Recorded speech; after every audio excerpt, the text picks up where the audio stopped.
Hey guys, so yes, I'm still in quarantine, but I've got 2 days left, so by Wednesday I should be out if all goes to plan. In today's video I thought I'd do another reaction type video, you know, whilst I'm in quarantine. Seems like a good type of video to do. And today's video I've picked one from Bougainville, Papua New Guinea, where I was living for a couple of years. And this is a video that I produced 3 years ago of the top 12 things that I highly recommend anyone going to Bougainville when you can travel again to definitely consider doing. And yeah, let's get going.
So these kids were all on Papua Island as well, and I was just walking along the beach one morning and I heard a bamboo music. So we kind of wandered over to this house just set back off the beach, and yeah, there were 3 kids all playing these bamboo pipes. And so they called us in and did a little ad hoc, yeah, unplanned performance for myself and my friend Russ. And yeah, it was an amazing thing to watch. We're all young kids, but super talented. We were watching the bamboo, and they were kind of just watching us. And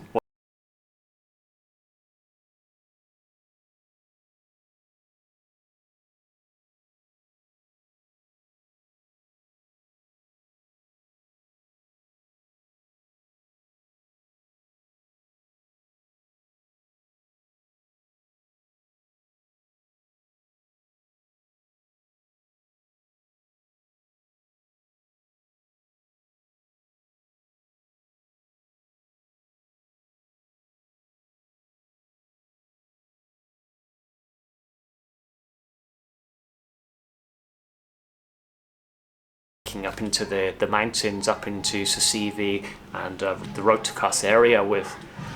Also, we did the hike to Mount Balby with him. So yeah, definitely a good guy to know. And this hike is again, yeah, in Sasivi in Rotokas, and it's following these cascades up through the forest to these caves that was full of bats and full of crabs. But the walk itself was probably one of the best walks I did whilst in Bougainville. And so the 3 or 4 little kids that you saw walking with us decided to join us from one of the nearby villages that we walked through. And definitely one of the highlights of Bougainville is taking a banana boat out and just look at the ocean there. The water is just so turquoise blue, some amazing reefs and snorkeling, some good fishing. And yeah, just stopping off on these remote islands, white sand, having a dip, cooling off in the water, having a coconut. And then occasionally you would get to see a traditional sing-sing performance, which again was just an amazing thing to do and see and experience, like nothing I've ever seen before. And you knew it was kind of special at the time, but looking back now, it's just incredible to think, yeah, I was there watching and taking all this in, experiencing this firsthand.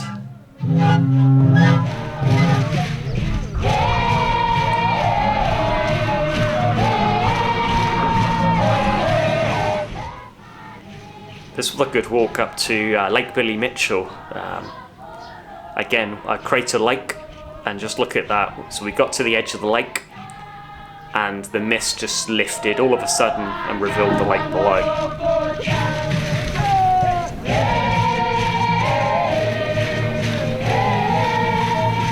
One of my favourite beaches, Lola Beach. Lots of people that have been to Bougainville know Lola Beach and spent a lot of time on Lola. But look at the snorkeling, just probably the best snorkeling I've ever seen, you know. Timor-Leste is pretty good as well. Bougainville, Papua New Guinea is also pretty good. They're both right up there.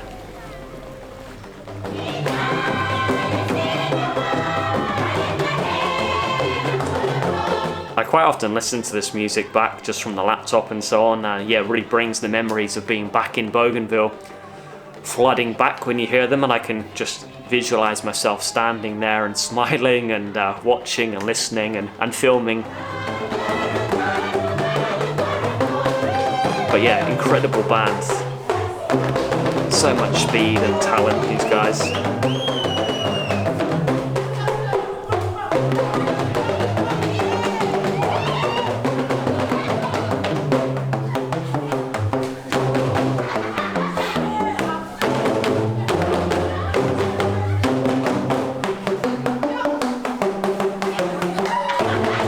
Everyone's very happy.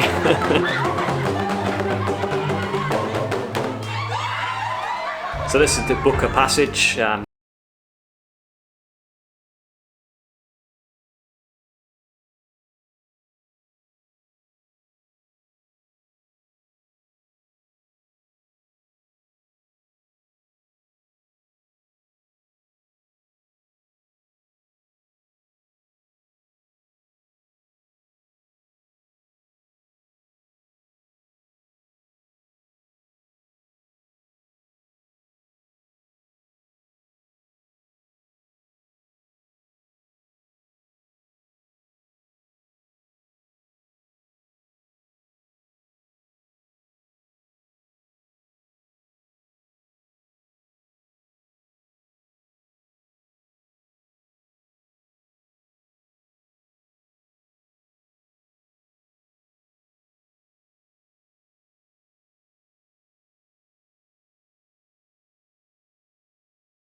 Just outside of Arawa and overlooking Kieta. So you've got Kieta just down there on the right hand side, and Pok Pok over on the left, so you can just see Pok Pok, the what looks like a crocodile's head over there. So yeah, maybe half a dozen times we got up early, very early, and cycled out to Premier Hill to watch the sun come up. And I've got some spectacular shots and video footage. Yeah, real golden sunrises, incredible colours. And again, one of the Sing Sing that I was fortunate to be invited to and got to experience. And like I say, you kind of knew it was special experiencing this at the time, but I think as time goes on, you have more appreciation for it. Just going, wow, yeah, you may never see something like that again, you know, it's incredible. And that's the sort of thing I really love about living in quite unique places, some of the lesser explored places, like Bougainville, Papua New Guinea, and here in Timor-Leste, is that it's getting those little glimpses of culture and traditions and life in those countries. Things that, you know, you could watch on a TV, but it's not until you kind of experience it firsthand and live it that it really hits you, and you kind of go, wow, okay, this is, yeah, really amazing experience, insightful, and it kind of impacts you in a way that you just couldn't, you know, it's hard to explain really. But yeah, that's the sort of things that I really look out for, is those little kind of special moments where you go, okay, yeah, this is why I do this sort of thing. And that's it. So that's the 12 what did I call it? 12 things you'll want to experience in Bougainville, Papua New Guinea. Obviously at the moment, it's tough to travel, and I've got friends that are trying to get back to Bougainville, friends that have been working and volunteering there. However, once we can travel again, and if you do get the opportunity to go and experience Bougainville, Papua New Guinea for yourself, I highly recommend it. And these 12 things are all things that I would say, yes, you definitely want to consider doing whilst you're there. If you enjoyed the video, hit like. I hope you enjoyed this reaction and bit of a talk through. Leave me a comment below, and also if you haven't subscribed, hit subscribe, and we're going to have lots more once we get out of quarantine here in Timor-Leste. Cheers guys, thank you. Speak to you soon.